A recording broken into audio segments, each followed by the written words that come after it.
Hi friends, welcome to our channel smart editorial. जैसा कि आपको पता है, हमारी फिज़िक्स ख़त्म हो चुकी है और मैं अब हाई स्कूल की केमिस्ट्री का पहला चैप्टर आज आप लोगों के लिए लेकर आया हूं। तो पहला चैप्टर हमारा है अम्ल तथा क्षारक। तो पहले हम पढ़ेंगे अम्ल। अम्ल क्या होते हैं? वे पदार्थ जिनका स्वाद खट्टा होता है तथा जो नीले लिटमस पेपर को लाल कर देते हैं, अम्ल कहलाते हैं। मतलब कि वे पदार्थ जिनका स्वाद जो होता है वो खट्टा होता है, यानी कि जिसे खाने पर हमें खट्टेपन का एहसास हो, तो वही सब अम्ल कहलाते हैं। तथा नीले लिटमस पेपर को लाल कर देते हैं, मतलब कि एक लिटमस पेपर होता है, उसको जैसे ही आप किसी भी पदार्थ में डालेंगे तो उसको लाल कर देगा, तो हमें पता चल जाएगा कि वह पदार्थ जो है वो अम्ल है। अथवा करके एक डेफिनेशन और लिखी है, तो देखिए ये लिखी है, वे पदार्थ जो जलीय विलयन में वियोजित होकर केवल हाइड्रोजन आयन देते हैं, अम्ल कहलाते हैं। यानी कि वे पदार्थ जो जल में घुलने पर केवल हाइड्रोजन आयन देते हैं, यानी कि H+ आयन देते हैं, अम्ल कहलाते हैं। उदाहरण के लिए है H2SO4, जिसका नाम है सल्फ्यूरिक अम्ल, टार्टरिक अम्ल, एसिटिक अम्ल।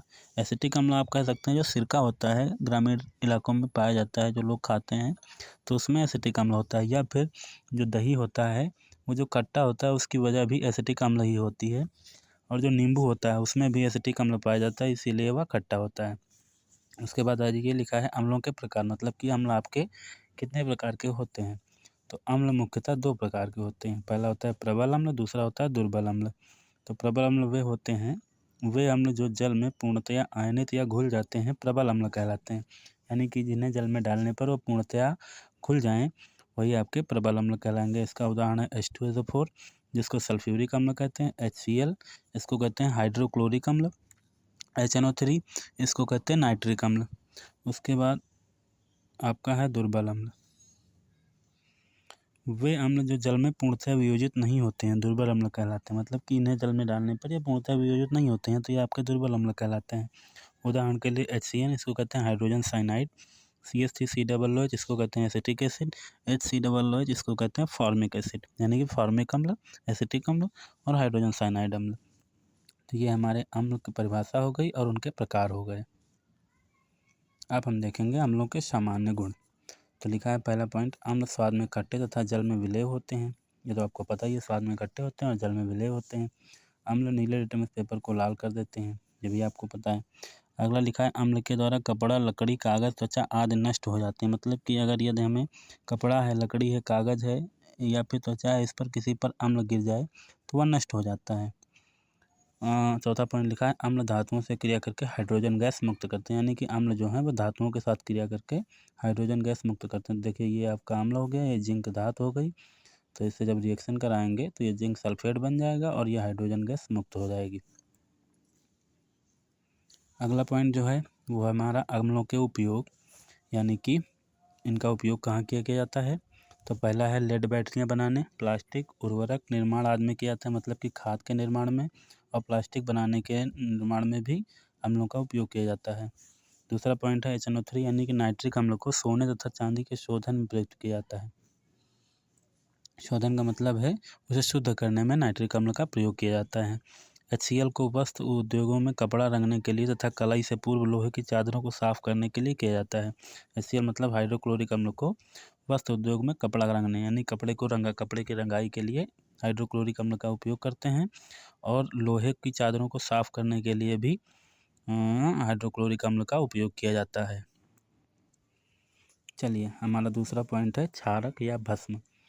इसमें लिखा है, इसको बेस भी कहते हैं, अंग्रेजी में से बेस कहते हैं। तो लिखा है वे पदार्थ जिनका स्वाद तीक्ष्ण या कड़वा होता है तथा जो लाल लिटमस पेपर को नीला कर देते हैं, क्षारक कहलाते हैं। उदाहरण के तौर पर साबुन। मतलब कि इनका जो स्वाद होता है ये बहुत तीक्ष्ण या फिर कड़वा होता है और ये लाल लिटमस पेपर को नीला कर देते हैं, तो इन्हें क्षारक कहते हैं। इनकी दूसरी परिभाषा लिखी है, वे रासायनिक पदार्थ जो जल में वियोजित होकर ऋणावेशित आयनों के रूप में केवल हाइड्रोक्साइड आयन यानी कि OH- देते हैं, क्षारक कहलाते हैं। मतलब कि ये जल में घुलकर OH- आयन यानी कि हाइड्रोक्साइड आयन देंगे, तो ये आपके क्षारक कहलाएंगे। आगे इनके प्रकार, यानी कि क्षारकों के प्रकार, तो यह भी 2 प्रकार के ही होते हैं, प्रबल क्षारक और दुर्बल क्षारक। यानी कि प्रबल क्षारक वे होते हैं जो जल में पूर्णतया वियोजित हो जाते हैं, प्रबल क्षारक कहलाते हैं। मतलब कि प्रबल क्षारक वह क्षारक होते हैं जो जल में पूरी तरह से घुल जाते हैं, वो आपके प्रबल क्षारक कहलाते हैं। उदाहरण के तौर पर KOH इसका नाम है पोटेशियम हाइड्रोक्साइड, NaOH इसका नाम है सोडियम हाइड्रोक्साइड, BaOH का वोल्टेज इसका नाम है बेरियम हाइड्रोक्साइड। दुर्बल क्षारक यानी कि वे क्षारक जो जल में पूर्णतः वियोजित नहीं होते हैं, दुर्बल क्षारक कहलाते हैं।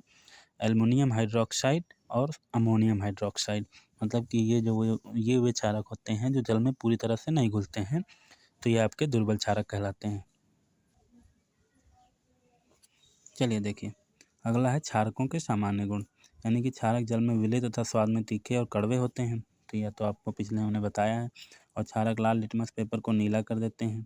क्षारक स्पर्श करने पर साबुन के समान चिकने होते हैं। क्षारक अम्लों से अभिक्रिया करके उनके प्रभाव को नष्ट कर देते हैं तथा लवण व जल बनाते हैं, यानी कि जो क्षारक होते हैं वे अम्लों के साथ रिएक्शन करके क्या होता है, उनका प्रभाव नष्ट कर देते हैं और जल का निर्माण करते हैं। तो यहाँ देखिए एल्युमिनियम हाइड्रोक्साइड है जो आपका क्षारक है, और ये H2SO4 है जो आपका अम्ल है। तो क्षार की जब अम्ल से रिएक्शन कराएंगे तो हमेशा याद रखिए लवण और जल बनेगा। ये हमेशा याद रखिए कि जब भी अम्ल और क्षार की रिएक्शन होगी या अम्ल और क्षार की अभिक्रिया होगी तो हमेशा लवण और जल बनेगा। अगला है क्षारकों का उपयोग, यानी कि इनका उपयोग कहाँ क्या किया जाता है। तो एल्युमिनियम हाइड्रोक्साइड का प्रयोग वस्त्र तथा प्रति अम्ल बनाने में किया जाता है। इसका NaOH इसका नाम है सोडियम हाइड्रोक्साइड, ये AlOH का होल्थराज इसका नाम है अमोनियम हाइड्रोक्साइड।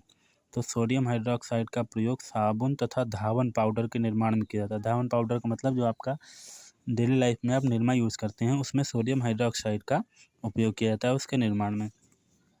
अगला है कैल्शियम हाइड्रोक्साइड, यानी कि CaOH का वोल्टेज का प्रयोग चमड़ा उद्योगों, खारे जल को मृदु बनाने, ब्लीचिंग पाउडर बनाने में किया जाता है। तो देखिए इसका उपयोग कहाँ किया जाता है, चमड़ा उद्योग में पहली बात तो इसका उपयोग किया जाता है। दूसरा जो होता है खारे जल को मृदु बनाना, यानी कि जैसे समुद्र का पानी जो होता है वो खारा होता है या नमकीन होता है, तो उसको पीने लायक बनाने के लिए कैल्शियम हाइड्रोक्साइड इसमें डाल दिया जाता है तो वह पीने लायक बन जाता है। फिर अब ब्लीचिंग पाउडर बनाने में क्या आता है, तो ब्लीचिंग पाउडर आपको याद होगा, ब्लीचिंग पाउडर वो होता है जो आपके खाने की चीज़ों को बनाने में इसका उपयोग किया जाता है। जैसे गुलाब जामुन बनाने में ब्लीचिंग पाउडर का उपयोग होता है। इससे क्या होता है कि वस्तु इतनी जल्दी ख़राब नहीं होती है और ये उसको प्रतिरोधक के रूप में कार्य करता है। सो आई होप आपको वीडियो पसंद आई होगी, और आप अगर हमारे चैनल पर नए हैं तो हमारे चैनल को सब्सक्राइब जरूर कर लें, और वीडियो में आपको अगर कोई कन्फ्यूजन है तो हमें कमेंट करके बताएं, मैं आपकी समस्या का समाधान ज़रूर करूँगा। और इस वीडियो को ज़्यादा से ज़्यादा अपने दोस्तों के साथ शेयर करें ताकि उनको भी इसका लाभ मिल सके। और आप हमारे चैनल को सब्सक्राइब जरूर कर लें, क्योंकि मैं आने वाली वीडियो में ऐसे जैसे मैंने फिजिक्स का पॉइंट टू पॉइंट आपको सॉल्व कराया है वैसे ही केमिस्ट्री का भी पूरा कंप्लीट इसी तरह से चैप्टर वाइज आपको क्लियर कराता चलूँगा। धन्यवाद।